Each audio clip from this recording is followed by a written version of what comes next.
Hello everyone, this is Direwolf20 and welcome to episode 44 of Direwolf20's Let's Play series. Today I want to play with a few things. I'm going to mess around a little bit more inside our compact machine here to increase the capabilities of what this compact machine can do for us. And I'm planning to have a little bit of fun with it. You can see I've kind of mapped out a rough idea of where I want certain things to come in. Because I want to play with a component of thermal expansion called Tectonic Petroleum. If we throw a tectonic initiator, which is just this, inside of a pulverizer, it will allow me to basically triple my ore output instead of double it. And so I'm like, that sounds like a cool idea, right? But then it occurred to me, like, hang on a sec, like, there's a lot of stuff we don't really need to triple. And it's not like crazy expensive to do, but it's definitely, there's a cost associated with tripling. It's not just like power, like there's resources involved. So if we look like in here, we'll see like iron, I don't think we need to triple iron, at least not now. Like, maybe down the line, sure. So I said, hey, what's my ingot situation look like? And there's some ingots like platinum that tripling it would be super cool. And then there's some, maybe nickel, maybe a couple other ingots that might be cool to triple. Like gold. Gold would probably be a good one to triple. I don't know that we need that much silver, but, we'll see. So that's what I kind of have planned. Basically, the idea is we set up the tectonic initiator stuff so that we get this stuff producing in here. And then we pipe it into this pulverizer, which we will add a whitelisting filter, boom, boom, boom, boom, and we'll specify that only certain metals can go in there. And we'll blacklist those metals on these guys. So like gold and platinum, let's say. Like we'll start off with those two, and then anything else beyond that would be, something that we could mess with. So that's the plan. So to get started, I've prepared most of what I need in here ahead of time, which is spiffy. So let's get these machines placed, and then we'll talk about how things work. Or let's do that in the opposite order. Let's talk about how things work, and then we'll get the machines placed. Does that sound cool? I think that sounds cool. So Tectonic Petroleum is a substance that is made in a magma crucible from petroleum dust. Petroleum dust comes from pulverized obsidian, clay, and redstone, in addition to basalt's powder, which you can get either from basalt's rods, which gets dropped from mobs. I have no idea where from, because none of them have yet to show up in my darkroom, because we have no basalt's rods, and that thing's been running for days. However, luckily, there's another option. The fluid transposer can pipe pulverized obsidian. We can dump some redstone into it, and then we've got basalt's powder coming out of that. So long story short-ish, what I'd like to do is set that up. So I'm thinking like the first thing we'll pop down is a pulverizer, and this will produce the for this stuff. It'll produce the pulverized obsidian for this guy and the pulverized obsidian for this guy, right? And then from there, we'll probably want a magma crucible, which will burn up. And let's close down all these vents for a sec. Just shut everything down. So the magma crucible, this one, will be specifically used for creating the basalt's powder that we're going to need. So we have to create destabilized redstone. So this will melt down redstone and push it into here, which will accept. Here we go. Fluid transposer. Boom. You'll accept the liquid redstone, and you'll also accept obsidian that gets pulverized here. Then I'm going to have an auto crafter, which for now is going to stay this. And then I'm going to have a magma crucible, which I'll probably face maybe this way. And we'll close everything off, and you can also close everything off. And what you'll do is you will accept. Oh wow, you're getting power. Where'd you get power from? I think I had him in my inventory. He had power from some time ago. He's not getting power, but he got power. It was in my refined storage system. I crafted one of the magma crucibles, this one, and this one was just in there, so it must have power from before. Basically, he will accept the stuff from here and auto output it to the back, which will be this machine that will have the tectonic initiator in it. Cool. And then I want a tunnel that's just going to chill like here. It doesn't matter. And yeah, up. That's the direction I want it to chill at. because I want to pipe everything in from the top. Does that sound like a neat plan? So speaking of piping things in from the top, the interface is going to go right there, and that's going to hold all the cool stuff that we want to have going on. Let's see. So you are a signalum plated impulse item duct. That is good. So what I'd like to have is I'm going to stick one of these dudes here. I'm going to want a signalum plated impulse item duct, which, by the way, I taught my system how to make more of these. Signalum plated item duct, signalum plated impulse item duct. Let's get like 10 more of you. Cool. You're going to go there so that we can extract items out of the interface import. Remember I told you guys interface imports can either hold a stock of items or they can send items back to the refined storage system. Well, this is going to be one of those examples of when it's you know, going to do cool stuff like hold a stock of items. Now the other thing I could do is instead of having you there, I could have you here, because we already have a cable here, so that gives it like the cable power that we need, and then we just need an impulse item duct sitting here, which I think just makes things look a little bit cleaner cabling wise, so I think that'll be fine. And then I can servo you, and we'll get you servoing in a minute. So real quick, the Tectonic initiator needs the following resources, right? Obsidian that gets pulverized, redstone for the basalt powder, redstone for the crafting operation, and clay. Now clay is going to be my tricky guy, but we'll see what we can come up with, right? So let's keep like 16 of each. Does that sound fairish? And obsidian, we've got a decent amount of that too. Cool. So if I place these in the interface export, notice that it's going to keep those in stock at all times. So like whenever I remove some of this clay, boom, it automatically adds more for me, which is awesome. So that's super cool. So I'm going to want like one, actually.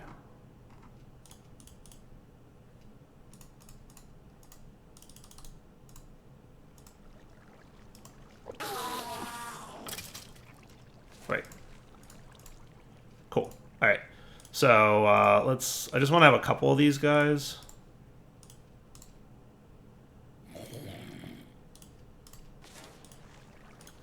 That should be fine, right? Just so I have them for whitelisting in a minute. The other thing I want to do is get a crafter. I'm thinking I'll just use like an RF Tools crafter. So this guy.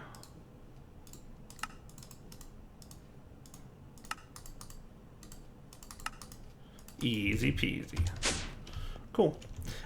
Into the compact machine we shall go. And the crafter is going to be that block that I didn't place, right? And you're going to be responsible for making the actual basalts. Cool. So in theory now, I should be able to put, if I had any, which I don't because I forgot to grab them before I came in here. By the way, you could put wireless transmitters and receivers so that you could interact with your refined storage system inside the compact machines world. And also, if you really wanted to, you could have like wireless crafting. You'd have to put that dude in there, right? But it would work. But impulse item ducts. At this point, I'm not in a situation where I would want to do that, but maybe at some point I will. So theoretically, this will be getting power now. Yay, power's coming in. Sweet. So what I'm going to want to do is filter pretty much all these machines to specify what's allowed to go in them. So you're allowed to get obsidian. You're allowed to get redstone, right? Because you're the magma crucible. You're allowed to get obsidian. You, the fluid transposer, are going to be, we're going to whitelist. Let's put this in here real quick. And something I want to test. Can I do that? And will it auto output to the back? Because that would be cool. I'm not entirely sure, but we're going to find out. Because if you're set to auto output enabled, will you be able to push out through the filter there? Oh, you are. Look at you. You are just a gem. I like that. All right, so you're going to be whitelisted for that. Okay, so your back is going to be blue. Your back is going to be blue and orange. Your left is going to be orange, right? So redstone will come in the back, and the redstone liquid will be pushed into here. So you're going to want to be blue there. The pulverized obsidian will come in the back. and then it'll be auto output to the back. And then you are going to, we'll whitelist basically you, and the basalts, right? So let's put, I need two redstone here. So let me just get a few. Okay, back into the compact machine we go.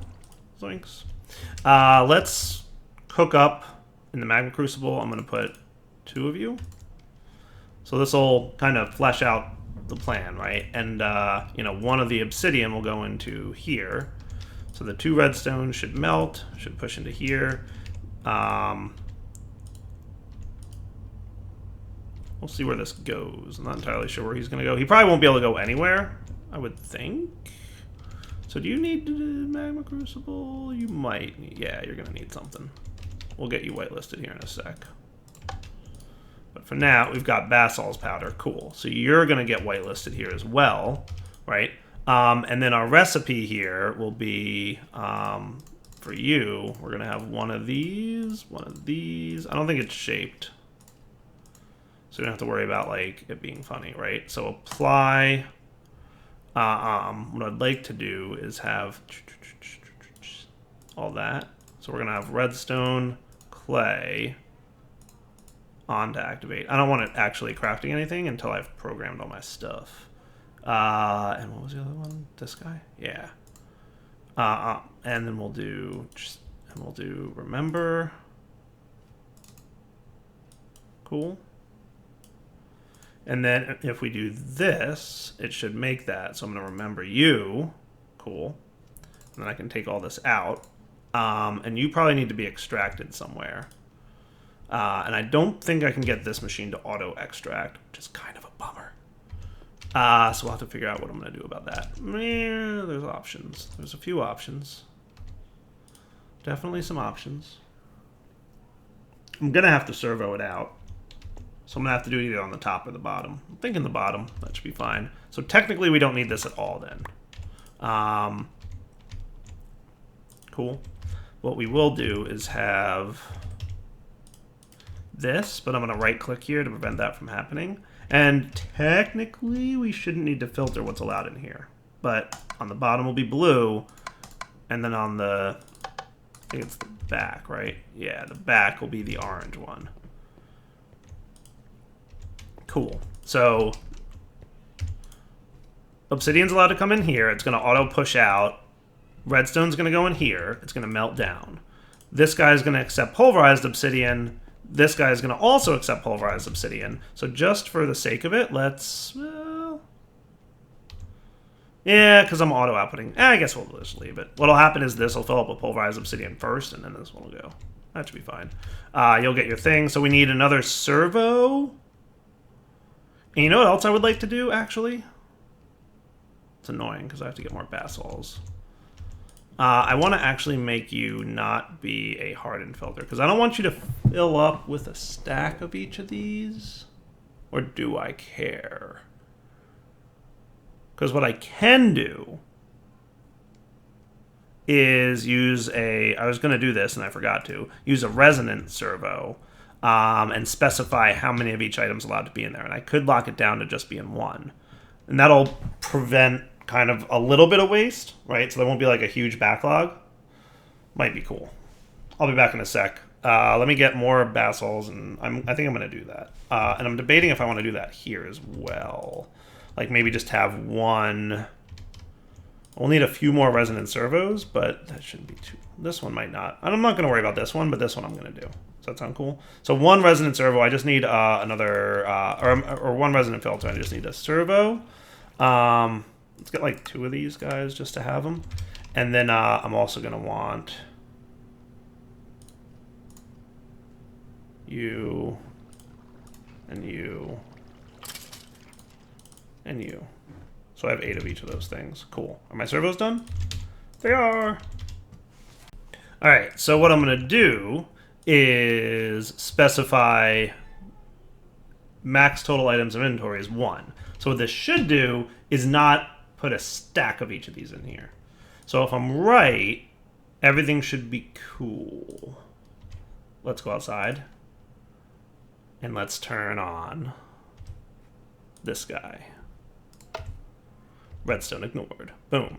So going inside now, we should see stuff starting to happen in here. So we've got obsidian showing up, which is cool. We've got redstone showing up. We've got redstone. Look, only put one redstone in there. Nice. And it should also only put one clay in there, in theory, but it's probably working through all the obsidian and redstone it has to deal with first. So that's pretty neat. But I noticed it kind of stopped moving. Is my chunk loading, like, messed up again? It looks to be, doesn't it? Chunk loading's a little bit funny in the pack. I know. It's something that I know they're working on. So that should be cool. And I know a lot of people are telling me to chunk load my farm. Alright, so that might be part of your problem. Why are you backstuffed? You shouldn't be backstuffed. Maybe you are a little bit backstuffed. I have an idea or two of why that might have happened. What's backstuffed, by the way? Let's see. Redstone? That's what you had backstuffed? Okay. You might have gotten some bounce back. That's okay. So the obsidian's going in there. That's cool. So we're pulverizing. You're doing your thing, and I'm going to put you in there, and that should craft. And then if I set you to ignored, as long as you're set to the bottom accepts petroleum dust, and then we magma crucible it in. Nice. That is spiffy and a half, let me tell you. Let's give you some power. Double nice. I like it. I'm liking it. So let's pop out of here, right? So this will take a little while to back stuff, but once it does, we'll see what the back stuffing looks like. Okay, so these two bronze plates, check, followed by a signalum gear, check, augment tectonic initiator, sweet. Now the other thing I want to do is make sure to grab the things I'm going to be doing this with. So luckily this thing's been running for a while. So we've got some gold in here. So I'm going to grab a stack of that and some platinum. I'll grab some of that. And basically these are the two resources that I want to make sure I'm always tripling. So I come into here. We'll see how our machines have behaved, right? So you're still pulverizing obsidian. You've got plenty of redstone going on. You're making your basalts powder. You're only keeping one of each item in at all times. So like, see how this basalts is backstuffing here? You could probably explain to me why pulverized obsidian's not landing in here? Because it should be. Come on. Do your thing.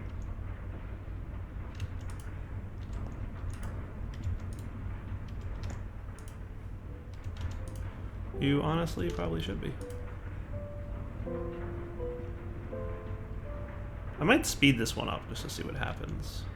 Because it really should be spitting it out the back. Because you're like backstuffing now. Which tells me that you've got more than enough pulverized obsidian to send it down to here. You've got a slot for pulverized obsidian too. Well, yeah. Interesting. What if I bumped you up to 2?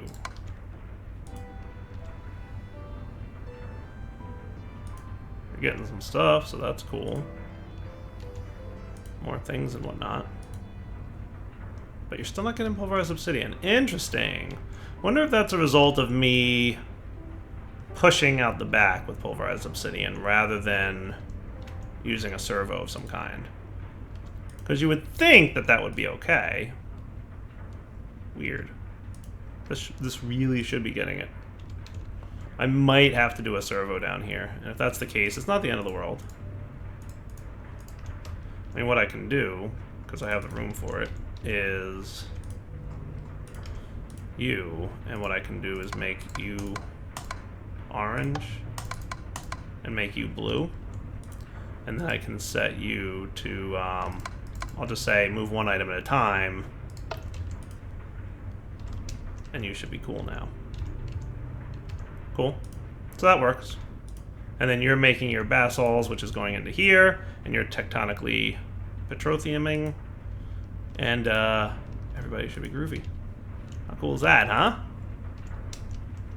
I like it. Okay. We'll keep an eye on it for a few minutes. You know, worst case, we could always have everything being extracted out the bottom here. Because now this is the only machine that's not, you know, working that way. It should be okay. It looks like it's running just great. This thing has a little bit of a backlog, but I think it'll clear the backlog faster than it will produce more. Unless I put speed upgrades in these machines, which I may or may not. We'll see. But yeah, now we're making Tectonic Petroleum. So now what I'm going to do is say, you whitelist platinum and gold, because that's what I want to triple. And you guys blacklist platinum and gold, because I don't want any platinum or gold going into the regular pulverizers, right? So now, if we pop out of here, right, and we throw, let's say, 4 platinum in there, we should see it zinc right into that guy, right? Even though this was the nearest one, it would have gone into this without the blacklist. So that is cool. Except I didn't install my augment yet. So Dyer's a derp. You guys knew that already. Tectonic Petroleum. Neat. So let's try that again. We'll throw the rest of the platinum in there, because we can. Nice. Look at that. Cool. Boom. 3 at a time. That is spiffy. I'm liking it. I'm liking it. And then any ores that we come across that we're like, you know what? We're really low on this. Then we just have to come in here and whitelist it. And guess what? Going forward, we're good. Now, by the way, it uses 100 Tectonic Petroleum to triple an ore, right? So not a huge amount. And each one of these processes produces 250. So basically, for 4 petroleum dust, which, by the way, you get 2 per craft, remember. For 4 petroleum dust, you can triple 10 ores. So it doesn't use a ton of petroleum. It's not like a small amount either, but it's not like, oh, I'm going to run out. Like, no, it's not too bad. So let's put away. One thing we would probably want to do something with is maybe clay, because that's going to be like a blocker for us at some point. But otherwise, we should be cool. So you're doing your thing, you're doing your thing. Nice. The only other thing we could do here would be maybe to speed these guys up if we wanted to. Which we should probably. How many machines are here? 1, 2, 3, 4. I could reasonably swing that with maybe an upgrade kit, conversion kit. Get 4 of those cooking. Shouldn't be too bad. It'll just take a minute. We'll be back when that's done. And then maybe some speed upgrades or some augments. So, a dozen of them. Should be reasonable. Back in a few. Alright, so moments later, we've got this stuff going on. Which means I can pop into my compressed machine. So just imagine, like, how crazy this is, that we've got all these cool machines inside this thing. So I should be able to 1, 2, 3, 4. And then y'all get some speed upgrades. And now we're talking, right? Cool. You guys shouldn't have a problem with the amount of power coming in here. Everybody's getting a net gain, which is good. That's definitely a good sign. And once some of these backlog, like these, fill up and this one fills up, we'll be even better. Because we've got a decent amount of power coming into these things. Could always upgrade them if we need to, but that's cool. So yeah, that is nifty. So momentarily here, we will have backstuffed. Oh, we ran out of clay. That's definitely a thing that happened here, didn't it? And we can tell because this thing will have... Oh, no, we didn't run out of clay yet. Cool. Okay, good, good, good. So that's nice. You might just be a little bit too slow. That's okay. It'll be all right. It'll get there. I think what's happening is it's this and this are moving faster now. So like it hasn't gotten to the clay yet, but it'll get there eventually. No worry. If I was concerned, I could make my reinforced servo. I could bump that up to like a resonant, which would extract items more quickly. But I'm not. I'm just not concerned. It'll be fine. Once this back stuffs a little bit, we'll be okay. So yeah, long story short, we're cool. All right, let's come back in a minute. All right, we've hit backstuffing. So we've got obsidian in here, we've got redstone in here, obviously backstuffed. The basalt's powder here. These guys, because they're limited to 2 each, are right here, and this guy is full of tectonic and petroleum dust. Sweet. If we really wanted to like have less of a waste product, I guess what we could do is, you know, similar to what we did here, is limit it so that there's only like, you know, two petroleum listed available in here instead of, you know, 64, right? Because it's basically like 64 items that are sitting there being wasted. Like this one is always going to be like full at 64, right? But we could limit this to being 2, right? Or we could limit, you know, whatever we want. But it works, so it's all good. It's just a little bit wasteful, but frankly, we're getting to the point where wasteful resources is less of a concern. So I'm okay with it. I really am. Speaking of resources, I wanted to check on this little guy over here. So we're at 27 Erodium Crystal, among, you know, obviously lots of other things, which I'll kind of just leave here until we need, if we need at some point. But that's cool. Oh, we've got a Lonsdaleite crystal. Well, that's cool. You are, wow, a 0.04% chance. Unless I put a black laser lens, and they have a better chance at it. I think this stuff can make, like, weatherproof material, if I'm not mistaken, except you don't seem Lonsdaleite. So, it doesn't seem to have a recipe, so maybe that's an oversight. But Lonsdaleite is weatherproof. But I guess it doesn't do anything right now. So maybe that's a bug. Maybe there's just an oversight in the recipes there. Probably fixable. But we've got 28 now, Erodium Crystal, which is cool. So we are halfway to where I want to be with Erodium.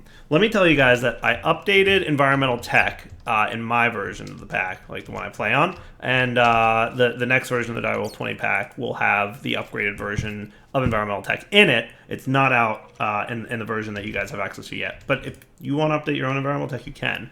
In this version, you can make, using 6 Erodium blocks, something called a crystal laser lens. This is a new item in environmental tech, and what it does is really cool. Is its focus is these things. Cool. So you can get a 6% chance of getting Erodium crystal instead of a 1.5% chance, which is basically you're going to get 4 times as much Erodium if you use that focus. Nice. And it's also used in the higher tiers to get the higher tier stuff, right? So that's pretty cool. So like once you get to like Void or Minor Tier 6, you've got the ability to focus all these different nifty things. So that will go in here. I'm basically halfway there because we need 6 Erodium blocks, and it's 9 crystal per Erodium block. So the first thing I'm going to use my Erodium for is making the focus crystal, which will get me more Erodium more quickly, which then I will use to upgrade to a tier 2 or minor, which will then allow me to get more Erodium and the next tier of environmental tech stuff. However, we do have like a bit of waiting before we can do that. So I think what I'd like to do is change things up for an episode or two. I think I'd like to go on an adventure. I think that sounds like fun. I don't have like super powerful armor, which is kind of a good thing for me right now, because I would like to go on an adventure in a nifty little place. It's time to have some fun in the Twilight Forest. I think that's where I'd like to go. So the Twilight Forest is a mod that we haven't had access to for a while because it wasn't really around in 1.10 until almost like super recently. And as a result, it's been a while since I've been in there to play with it. So I'd totally like to do that, if I may. So I'm just like organizing my inventory in advance. I probably don't need my exchanger. Did you just put, okay, you put it in there, okay. Mouse wheel. I probably don't need my acceleration wand for now. I probably don't need my watering can, but what I do need is probably, I'm gonna need some dandelions and some poppies maybe. And we're also going to need 2 buckets of water. Hey, give me another bucket, you. Won't hurt to have a handful of extra buckets. Cool. Let's go put this somewhere that's not, you know, terribly in the middle of my area. Like maybe up on the top of this little sand dune up here. Let's see how this looks. So I'm gonna actually do that for no reason other than I can. Cool. I probably don't need... Oh, really? We're out of range of this guy? My compact machines thing. So I think... You know what else we'll need? I've got dirt in here, right? Marble, limestone, netherrack. Yeah, I do.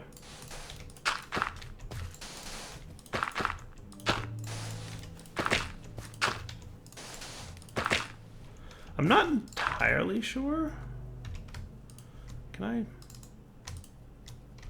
well, that'll work too, I guess.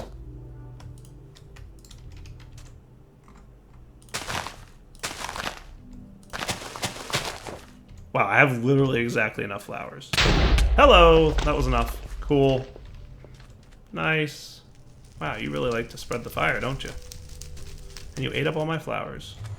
That's okay. You already created the portal, so I don't think I need the flowers anymore. They can probably go back. That's a bummer, though. Poof. Whisking you off to the Twilight Forest. Ha, that's a cool loading screen. I've not seen that one before. So the Twilight Forest is a mod that adds a dimension called, you guessed it, the Twilight Forest, that has a bunch of cool stuff in it. It's basically an adventure mod. So there's some items that you can get that are nifty, but it's not a tech mod, it's not a magic mod that gives you building materials and stuff it does give you some stuff you can build with, but it doesn't like add, you know, a lot of like machines and stuff to the game, right? What it does is it adds an adventure that you can go on, and there's like bosses and dungeons and all kinds of cool stuff. The Twilight Forest definitely takes a minute or two to generate the terrain, and it's still taking its minute or two, so maybe we'll come back when it's done. Hey, there we go. So there's my portal, and I still got my charged porter in case, you know, I need to. And hey, we landed right in front of a place. That's cool. So the best way, unless things have changed. Now, I'm going to be totally honest. I did not do a whole amazing job of figuring out ahead of time what I want to do in the Twilight Forest here. But if you look at your achievements, Britannia, is there a Twilight Forest achievement, dude? There used to be a Twilight Forest achievement, dude, which was really good at telling you which stuff to go on. It's not this one, is it? Yeah, no, these are just like normal monsters. Waiting. Okay, cool. There's the Britannia achievements. That's a bummery. I was hoping that Twilight Forest achievements would be a thing. Ah, hello. What? I feel like this is not my base. Where am I exactly? I mean, I'm in the right spot, but I feel like it probably dropped me underground. Neat. I mean, it's kind of cool that there's like a whole dungeon going on down here. Abandoned railway thingy. Sweet. But not what I'm here for. Whoosh.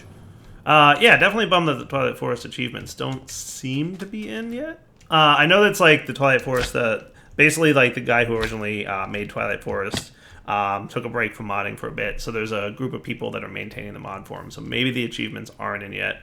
Kind of a bummer. So I'm going to have to go and use the Googles to figure out which order I'm supposed to do things in. Because there is a long list of... Neat. Another... Yeah, I guess...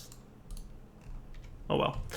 There is a long list of like monsters and things to do in the Twilight Forest here, and you kind of want to do them in the proper order. So what I'll probably do is get prepared for that. I'm curious what happens when I teleport through here.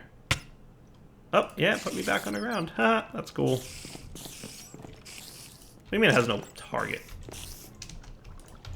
How do you not have a target? You literally had a target 8 seconds ago. Weird. Oh well, I'll just have to dig up to get out of here. But I think it's a good wrapping up point. So, Daryl20 signing off. Hope you guys enjoyed the episode. We will come back next time. Ooh, dungeon loot. Anything good in here? There's a broken pickaxe from forestry. Nothing in here screams you should grab this right now, so I'm going to leave it alone. We'll come back next episode, and we will get started in the Twilight Forest, and hopefully... blown up by a creep. I had armor on. What is going on here? I literally had, like, armor and full health, didn't I? I'm going to have to review, but I'm pretty sure I did. Anyway, I will go find my stuff, and we'll come back next episode and have a good old time. Playing around in the Twilight Forest, we're going to explore, we're going to go on an adventure. And I don't really have, like, super overpowered armor yet, which is kind of the reason I feel like now's a good time to do the Twilight Forest. Because once I get super overpowered armor, it feels a little cheap. Because it's balanced around, like, using... And yeah, I'm digging straight down. It's balanced around, you know, not having super overpowered armor. So to have super overpowered armor on is shenanigans. So for now, Daryl20 signing off. Hope you guys enjoyed the episode. Compact machines, playing around with Tectonic stuffs. Hello, skeleton. beat at you. For now, take it easy.